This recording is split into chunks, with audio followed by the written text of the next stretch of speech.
허영광 TV입니다.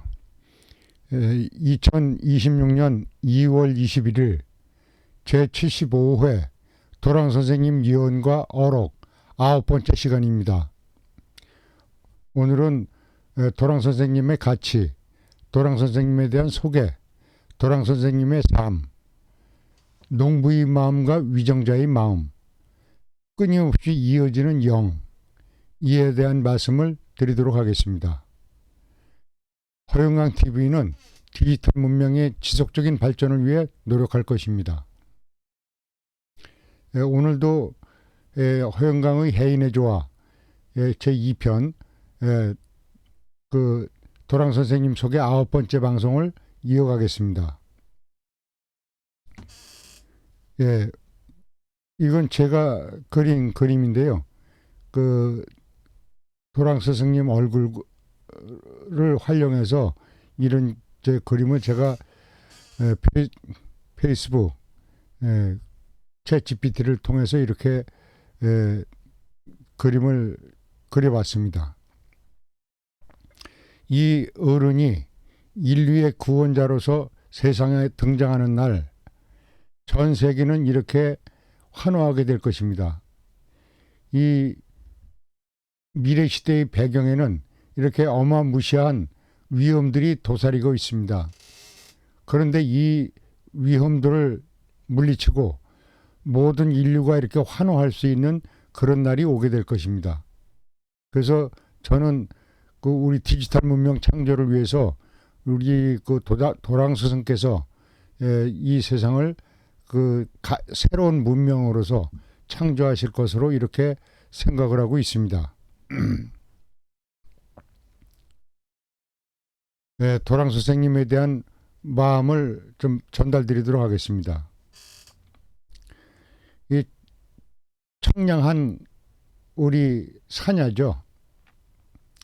하늘과 땅이 푸르고 이 아름다운 세상이 이어지기를 바라는 마음에서 제가 우리 도랑 선생님의 가치에 대해서 말씀드리고자 합니다. 도랑 선생님은 한평생 개인이 영리영달을 위해 살지 않으셨고 오로지 인류 공영 발전을 위해 디지털 시대의 인류 복지를 위한 새로운 문명 창조를 위해 평생을 헌신하셨습니다. 이것이 우주 점전의 가치입니다. 이 어른께서는 평생을 자기를 위해서 뭘 해보신 일이 없습니다. 오로지 인류 복지를 위해서 인류 발전을 위한 그러한 헌신을 평생을 다 해오셨습니다.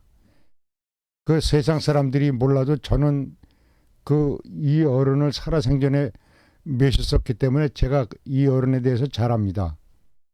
그래서 이 어른에 대해서 이런 소개 말씀을 드립니다.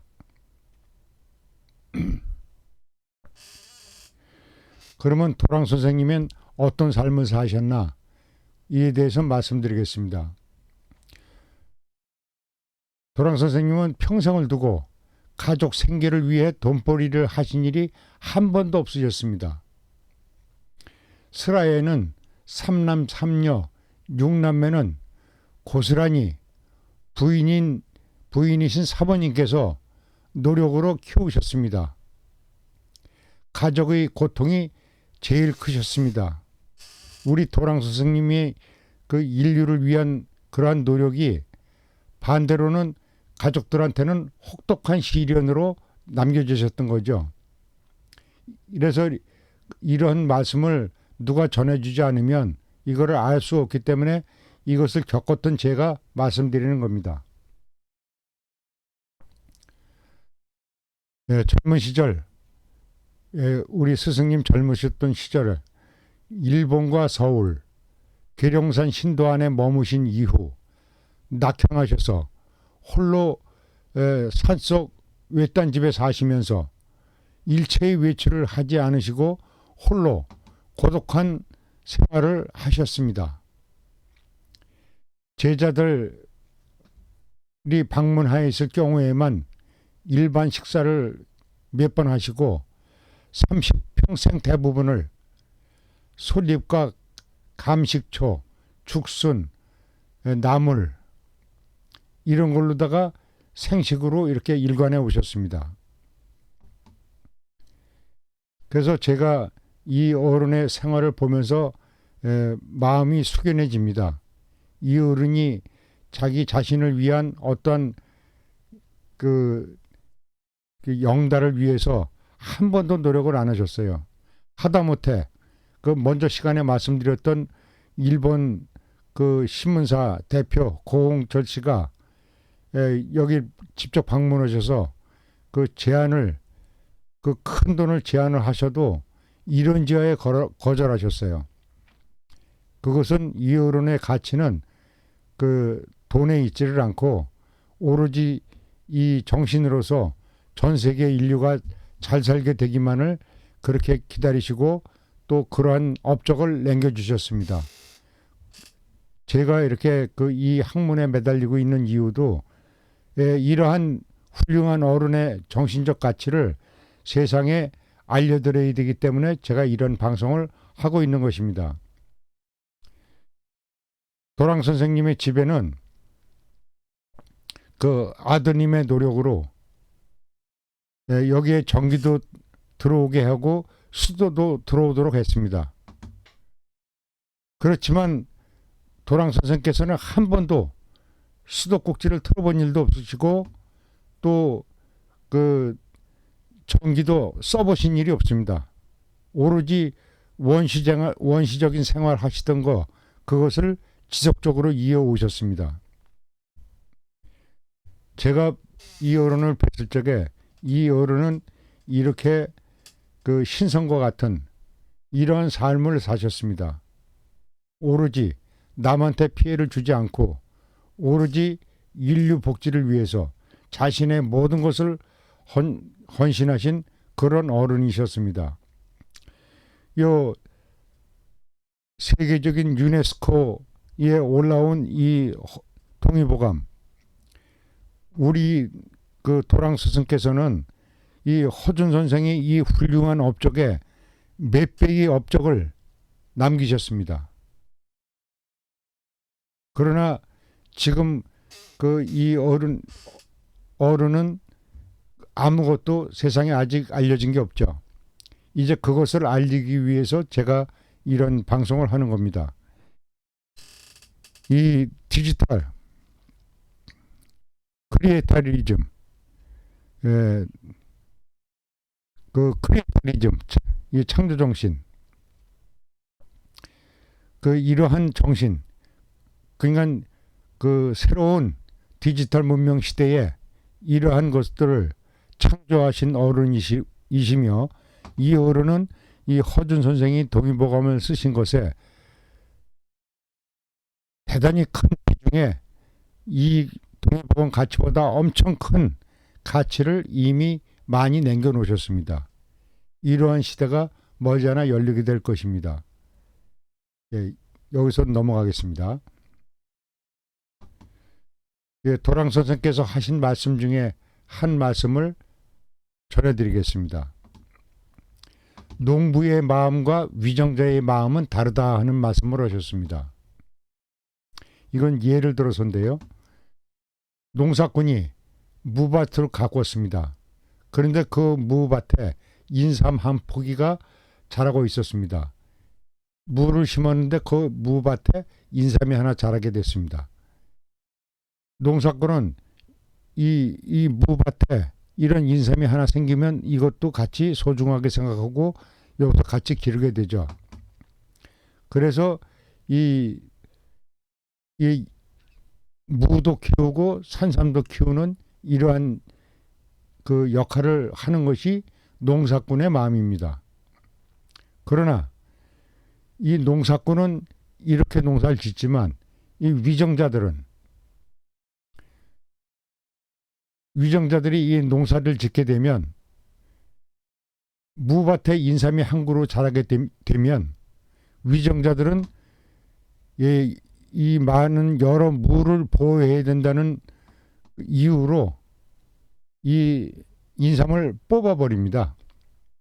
이것이 위정자의 마음이라고 하셨습니다. 그래서 우리는 세상을 살아갈 적에 이러한 위정자의 마음으로 살아갈 것이 아니라 이렇게 농부의 마음으로 세상을 살아야 되는데 세상이 현실은 그렇지 못하다는 걸 말씀드리는 거죠. 도랑 선생께서 이 말씀을 하시며 자본주의 정부 체제에서의 위정자들의 폐단을 말씀하시며 그 중에서 가장 중요한 것은 경찰이라고 하셨습니다. 경찰 때문에 많은 빨갱이들이 양산됐다고 합니다. 이 스승께서 그런 말씀을 하셨어요. 과대 충성을 하느라고 그냥 무고한 사람을 빨갱이로 몰고 또 무리하게 함으로써 이 사회적인 반감을 사게 되면서 안 맹기러질 빨갱이를 많이 만들었다는 것이 우리 스승님의 말씀이셨습니다. 물론 세상이 전부 다는 아니겠지만 이런 경우도 상당히 있었던 걸로 알고 있습니다. 공직자는 국민 위에 군림해서는 안 되고 국민을 긍휼스럽게 존중하며 애민하는 정신으로 보살펴야 한다고 하셨습니다. 미래 디지털 문명 시대에서는 공무원 자체가 군림할 수도 없고 군림해서도 안 되는 사회가 된다고 말씀하셨습니다. 이것이 디지털 문명 사회의 공무원의 자세가 될 것입니다. 그리고 제가 살면서 느낀 바인데요. 이거에 대한 말씀을 좀 드리겠습니다. 살아도 산 것이 아니고 죽어도 죽은 것이 아니다. 인간은 수명이 한정되어 있어 살아생전에 할 수 있는 일이란 한계가 있다. 그러나 역사란 끊임없고 간단 없이 이어지는 것이다. 역사란 일정한 순환의 법칙에 따라 이어지며 선계의 정신이 연계를 통해 후대 인간으로 이어지는 것이기 때문이다. 필자는 평범한 인간으로서 도랑 선생이 돌아가신 후 이게 1994년 얘기입니다. 인간적인 절망감을 느꼈습니다. 왜 그러냐면 제가 가르침을 받던 모든 것들이 끊어졌기 때문에 그때 이게 절망적인 생각을 가졌습니다. 그리고 상당히 절망을 했었습니다. 근데 그것은 기우였습니다. 후일에 안 일이지만 성령을 통해서 대성인의 뜻이 전해지고 있는 것입니다. 이제 제가 또 말씀드리겠지만 이렇게 돌아가셨지만 영감을 통해서 하늘의 뜻을 전달해 주시는 그런 것을 제가 본 일이 있습니다. 그래서 이것이 역사의 진실이고 미래에 대한 확신이고 우리 인류의 덕목이다. 그래서 이렇게 사람이 사망을 하고 이렇게 하늘나라로 가더라도 어떤 신령이냐에 따라서 그 영이 우리들의 마음속에 이어져서 부지불식간에 이것을 전달해 짐으로써 저희같이 우둔한 인간도 새로운 일을 할 수 있는 이러한 여건을 가지게 됐다는 말씀을 드립니다. 그래서 이와 같이 정신적인 물질적인 기록으로 다 모든 걸 다 남길 수는 없습니다.